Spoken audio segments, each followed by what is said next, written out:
tsaka sa mga ate ko. Thank you. Kasi kahit wala na si Papa, alam ko na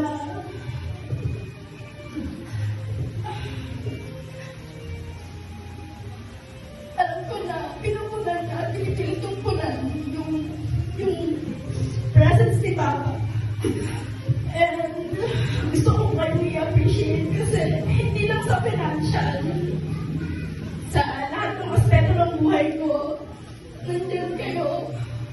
Simula nung nag-aaral pa ako, kayo mismo yung nagsuporta sa akin hanggang dito sa kasal na makarating tayo dito. Salamat kasi nandiyan kaya at hindi niyo ako iniwan. Kayo nila. At thank you nung kay Jimmy, kay Ate Lisa. Lalo kay Mama. Sana hindi lang ito yung success na makita niyo sa akin. At mahal na mahal natin kayo, Lex. Sige po, pwede ko bang palakpan natin sila po?